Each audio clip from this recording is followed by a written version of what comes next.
this out. I thought we weren't going to get in. Okay. Good evening. How's everybody doing? Doing well. All right. Duval County is now officially under a tropical storm watch. We continue to expect tropical storm force winds across Jacksonville, and the strongest winds are expected on Thursday afternoon and into Thursday evening. There could be isolated tidal flooding along the St. Johns River downtown, and in a moment I'm going to have Angie and Yeti from the National Weather Service tell you more about the track of the storm and what the latest is. Right now, though, let me give you a few updates on courts. Courthouses in Clay, Duval, and Nassau counties will all be closed on Thursday. A decision will be made on Thursday whether the courthouses will be open on Friday. State Attorney's Office in Duval, Nassau, and Clay counties will all be closed on Thursday. And like the courts, they will monitor and make a decision about whether courts will be in session on Friday. Clerk of Courts, both the courthouse and Beaches locations of the Clerk of Courts will be closed on Thursday.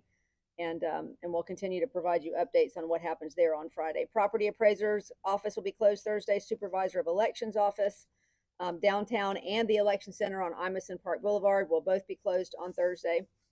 JEA continues to monitor the storm and will be prepared with more than 2,200 team members and out-of-state utility crew members to respond to the imminent impacts here in Northeast Florida. JEA encourages customers to visit jea.com/storm, jea.com/storm, to ensure your contact information is up to date and to register for power restoration alerts. It's probably going to be a busy day for them with all the wind that's going to be coming through with this storm, because we've had a saturated ground, and we also have a situation where we may be losing some trees in these winds, which means power outages. So make sure you take down that information. It's going to be important for you to have. The JTA, Jacksonville Transportation Authority, continue to run regular operations on JTA's fixed bus route, BRT, First Coast Flyer routes, connection, and ready ride service as long as it is safe to do so on Thursday. The JTA anticipates resuming normal service on Friday. So you're getting a theme here, right? We all expect things to deteriorate on Thursday, and then become better quite early, really on Friday as conditions rapidly improve. The St. Johns River Ferry will be closed on Thursday and is anticipated to be back in service on Friday. Skyway will be closed on Thursday as well. And JTA will start supporting sheltering operations starting on Wednesday. You know, the shelters are going to open Wednesday at 4 p.m. And they'll have free rides for residents to 5 shelters that are out there. And we'll tell you what those are in just a minute. The My JTA app is also a great resource for you if you want to know where to get those routes. Old updates. I love that. Old updates. We've said this, but it bears repeating. I have signed an executive order declaring a local state of emergency. That started at 12 noon today. This is a necessary step to initiate local resources that are needed to protect the public during storms. And that includes everything from opening shelters to making sure that the city can be reimbursed for storm expenses. Also this morning, Governor DeSantis added Duval County to the executive order declaring a state of emergency on the state level. The Duval County Emergency Operations Center is partially activated today, and it will move to full activation in just a couple of hours at 8 p.m. tonight. Office closures. All City of Jacksonville offices will be closed on Thursday. During the worst parts of the storm, only essential personnel will be there. We expect that operations will open as normal on Friday unless the storm takes longer to get here. Duval County schools will be closed on Thursday and Friday.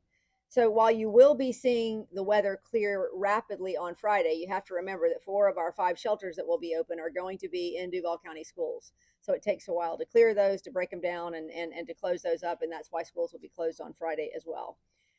Speaking of the shelters, okay, 5 of them, as we said. If you are living in a trailer, an older home, or a low-lying area, you may want to consider one of these shelters during the storm. Atlantic Coast High School, Chaffee Trail Elementary School, the Legend Center, Landmark Middle, and La Villa School of the Arts. If you have a flight that's leaving on Thursday or Friday, right now we don't have any updates about flights being canceled.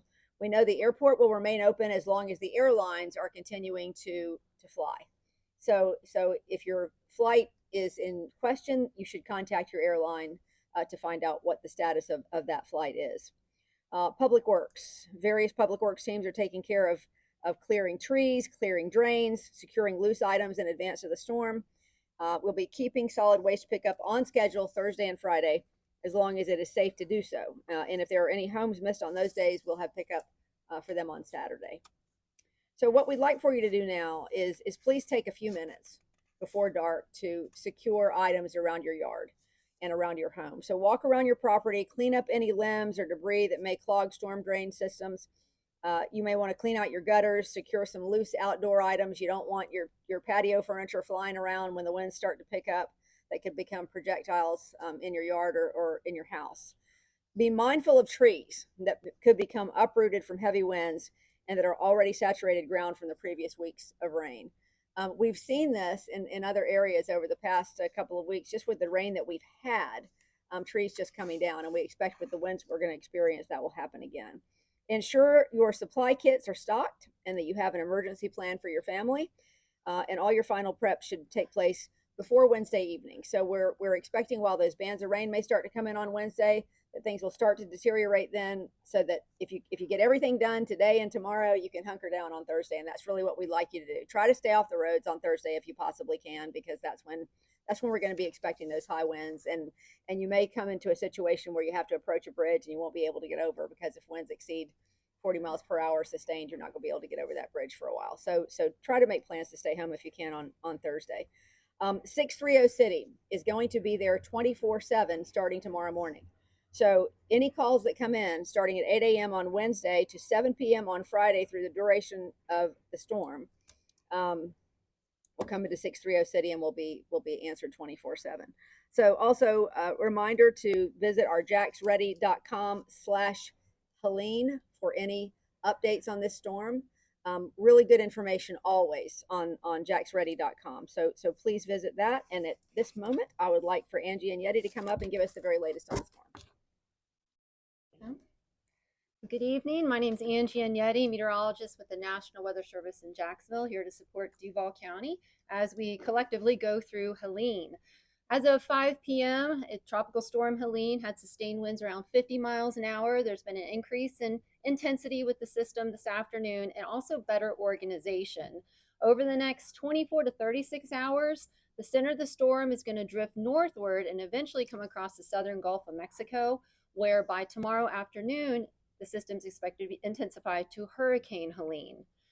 At that point, the storm begins to take more of a northeast track, rapidly increasing in intensity, something called rapid intensification, to a major hurricane. That's a Category 3 or higher as it moves northeastward across the eastern Gulf of Mexico, approaching Appalachia Bay into Thursday and Thursday afternoon, Thursday evening. So landfall is looking like it's going to be more of the Appalachia Bay, Florida Big Bend area. That said, for our area, for the First Coast, even though the center of the storm is expected to be landfall well to our west, the storm is expected to have a increasing, expanding wind radius around it, meaning that this large wind field is still expected to bring tropical storm conditions to the First Coast.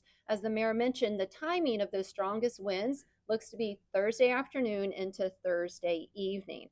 And when we say tropical storm force winds, that's winds sustained at 40 miles per hour or more. Now, as of 5 p.m., we are underneath a tropical storm watch.